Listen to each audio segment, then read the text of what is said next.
progressivement. Donc au moment de l'adolescence, je m'éloigne.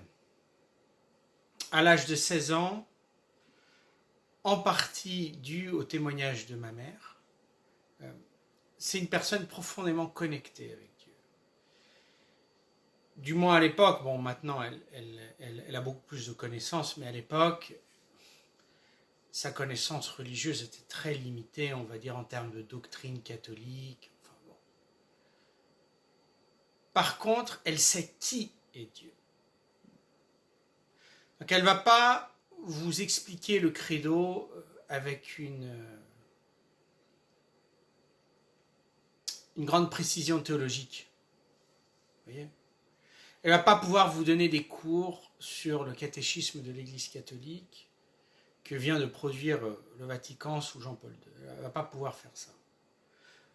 Par contre, elle sait qui est Dieu et elle sait qui est la Vierge Marie. Et à un tel point elle sait qui est Dieu qu'elle a entendu au moins 2 fois dans sa vie la voix de Dieu. D'ailleurs, une des fois, la voix de Dieu a sauvé sa vie. Donc quand ma mère parle de Dieu, elle parle d'une personne qui est vivante. Ma mère, elle n'est pas dans une culture religieuse. Elle est dans une relation vivante avec Dieu. Et ça me marque depuis mon enfance. Je sais que ce qui compte, ce n'est pas tellement le rituel, c'est le relationnel. Et je vois, et les gens qui connaissent ma mère, voient une personne qui est profondément transformée par sa relation avec Dieu, pas par la participation à une série de rituels. J'ai rien contre la participation en rituel, bien entendu. Bien entendu. Si on participe bien, c'est merveilleux. Voilà.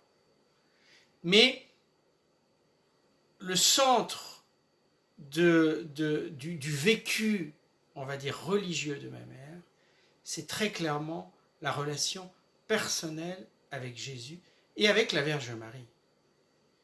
Elle peut vous raconter toute une série d'occasions où elle a demandé ceci à la Vierge Marie et c'est arrivé, etc. etc.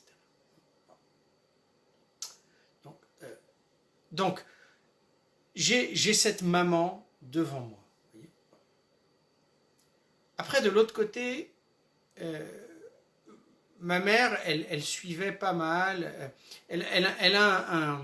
Pour elle, elle a entendu la voix de Dieu. Donc pour elle, c'est tout à fait naturel que Dieu parle aux hommes. Et donc parler d'apparition de Jésus ou de la Vierge Marie à Medjugorje, à Fatima, à Lourdes, ou d'apparition de Jésus à Dozulé, ça coule de source pour elle.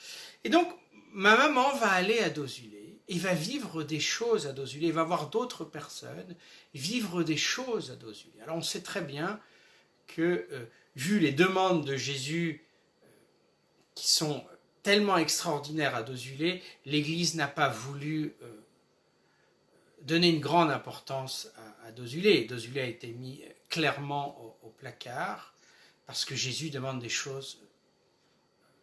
Mais moi, je sais qu'à l'âge de 16 ans, quand ma mère me donne les textes de Dozulé en main, je ne sais pas t'expliquer, mais je sais que c'est vrai.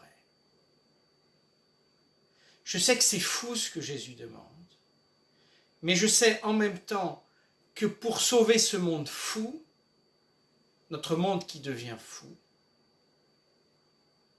Dieu a besoin que son peuple et que ses pasteurs, en premier lieu, embrassent la folie de la croix et mettent de côté la prudence charnelle et embrassent la prudence surnaturelle.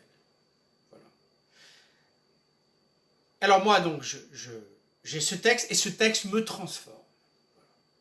Après, on ajoute à ça certains textes de la Vierge Marie à Medjugorje qui causent une profonde impression en moi. Donc, je vais commencer un processus de l'âge de 16 ans jusqu'à l'âge de 19 ans. Alors, petite parenthèse, toutes les fois où j'ai expliqué l'origine de mon appel, je n'ai jamais parlé de Dozulé parce que c'est tellement polémique. J'ai toujours eu peur de parler de Dozulé. Maintenant est arrivé le moment du franc-parler.